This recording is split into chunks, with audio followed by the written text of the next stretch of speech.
What kind of activities do you offer the kids around here and get them involved in that maybe most people wouldn't really know? Okay. So we have our traditional things people probably know. So like sports, youth sports, so soccer, basketball, cheerleading, swimming lessons, swim team. Those are kind of the traditional things. Things that people may or may not think about. We have a Teen Achievers program that works with middle school and high school students to get them to work with students that are maybe at risk for not finishing high school, not going on to college or a trade school. And we have our elementary school program, which is after school for elementary age kids. Then we have a golf program at the Y. We have technology programs. We have a technology center where kids learn how to, essentially they can launch rockets and do all kinds of cool things. They learn how to use the computers to do that stuff. What else do we do? We have our child development program. So we have from infants to before they go to kindergarten, we have that program. And it's essentially like imagine a preschool where we work on values and reading, and we're trying to prepare them to take that next step in kindergarten and preschool. We have a lot of things. I mean, that's just a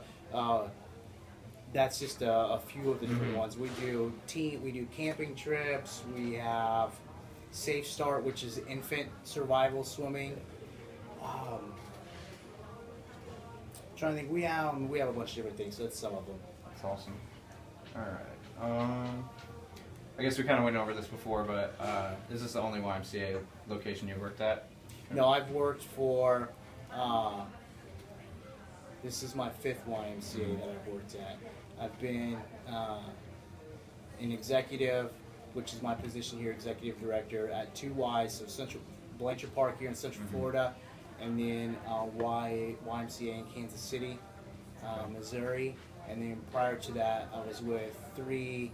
We classify as independent Ys. They were not part of a big metro we have 25 YMCA's in the Orlando area, and we're all connected.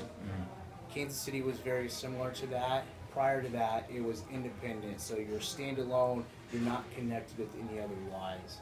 Gotcha. All right. And can you recall any moment from working here that has had some sort of an impact on you? Yeah, there's a lot of different stories from an impact standpoint.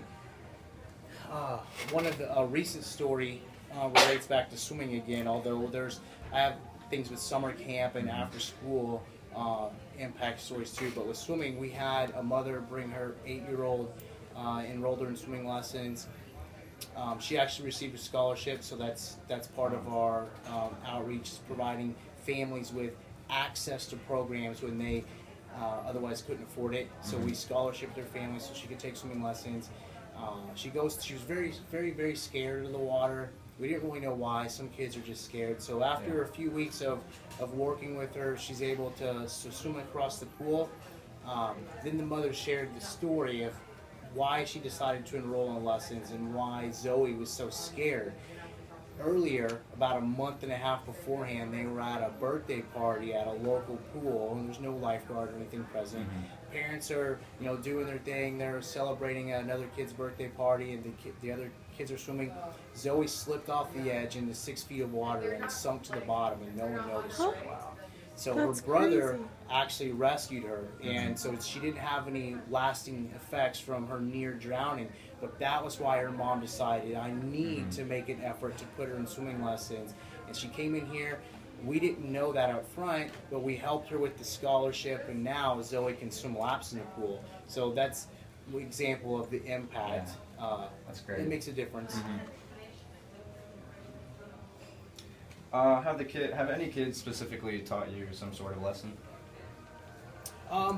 So a good example, I had a kid, this is many years ago.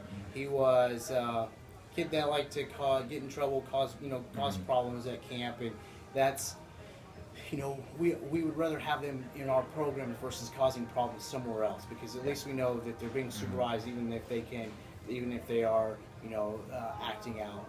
So I was actually leaving that Y to go to Kansas City to take a job there, and I'd worked with this boy for 3 years over the course of after school and summer camp, and many conversations about how to behave properly and core values and caring and honesty and respect.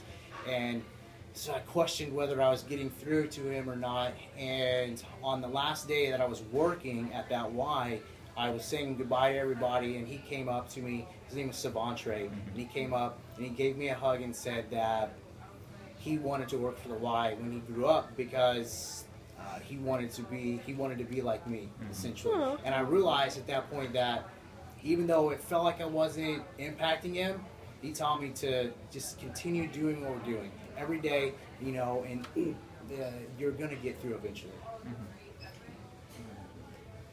What do you hope to achieve or contribute to the organization before you leave? I hope to achieve and to make us bigger and better, because the bigger that we are, the more people that we have involved, the more impact that we can make. And so what I hope to achieve is to helping Central Florida become the biggest YMCA and the most impactful YMCA in the country. Right now, we're already one of the top 10 Ys in the United States for the number of people and the amount of impact that we have. I want to be part of making us the #1 impactful Y in the country. And my last question for you is, where do you see the future of the YMCA? I see the future maybe more in prevention now, as youth obesity and things like diabetes and pre-diabetes and cancer and all these problems that we have and the healthcare problems that people face. I think the answer lies in trying to prevent that stuff from happening. So while we do a lot of different things, education and prevention is part of it. So it is a big part of it. It's educating kids about being healthy, making right choices, and getting active, but then educating parents too. They don't always know, or they may not always have access to that information. So there's a lot of different types of prevention, but I think that's kind of the key, is preventing a lot of our health problems that we can prevent, but then also a lot of the socio problems, or the society problems that we have, where kids are getting in trouble and dropping out of school. All that stuff comes back to prevention early on. Right. Okay. Is that good? Great. Yeah.